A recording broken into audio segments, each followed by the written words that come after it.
یہ جب آدمی اس سے پتا چلتا ہے توبہ کرے نا تو اپنے گناہوں کی لمبی چوڑی تعویل نہ پیش کرے کہ یہ گناہ اس لیے کیا، یہ چوری اس لیے کی، یہ ڈاکہ اس لیے ڈالا، کچھ بھی نہیں. سیدھی طرح کہے کہ واقعی نافرمانی ہوئی، معصیت ہوئی، گناہ ہوا ہے، معافی مانگتا ہوں. انہوں نے کہا پروردگار ظلمنا انفسنا، ہم دونوں نے اپنی جان پر کیا کیا؟ ناانصافی کی، خراب کیا ہم نے. اور اللہ اگر آپ کی مغفرت اور رحمت شامل نہ ہو تو ہم دونوں تو نامراد ہو جائیں گے. اللہ تعالی نے اس چیز کو قبول کر لیا. اس سے معلوم ہوتا ہے کہ یہ دعا اللہ سے توبہ میں ان الفاظ میں خاص اثر ہے. آدمی جب اللہ سے معافی مانگے تو ان الفاظ کے ذریعے معافی مانگے جو اس کے والدین نے استعمال کیے. قال اهبطوا، اللہ تعالیٰ نے فرمایا اتر جاؤ. بعضکم لبعض عدو، اور تم ایک دوسرے کے دشمن ہو ایک دوسرے کے لیے. وَلَكُمْ فِي الْأَرْضِ مُسْتَقَرٌّ، اور زمین میں تمہارے لیے کیا ہے؟ مستقر ہے، ٹھکانہ ہے. وَمَتَاعٌ، اور تمہیں فائدہ اٹھانا ہے. الہین، ایک خاص مدت تک. یہی آیت سورہ بقرہ میں بھی گزر گئی. بعضکم لبعض عدو، تم ایک دوسرے کے دشمن ہو، یعنی شیطان انسانوں کا، انسان شیطانوں کا، یا یہ کہ انسان ایک دوسرے کے آپس میں دشمن ہے.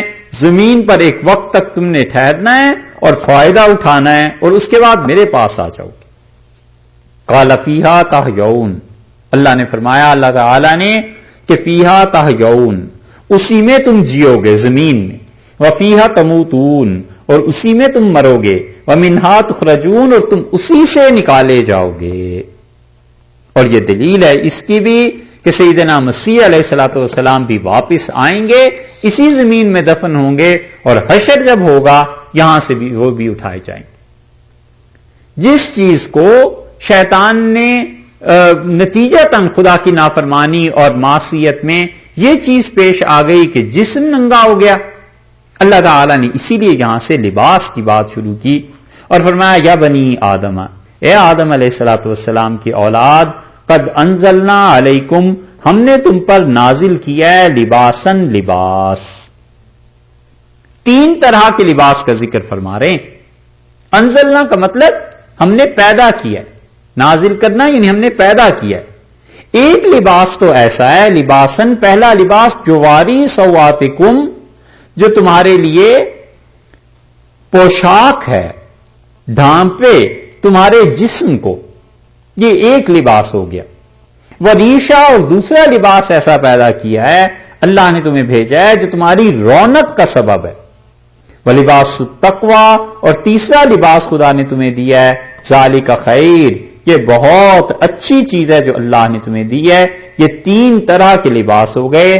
ذالک من آیات اللہ، اور یہ اللہ کی قدرتیں ہیں. لعلہم یذکرون، شاید کہ لوگ اس کی طرف توجہ کریں. کل انشاءاللہ اس کی بیان کریں.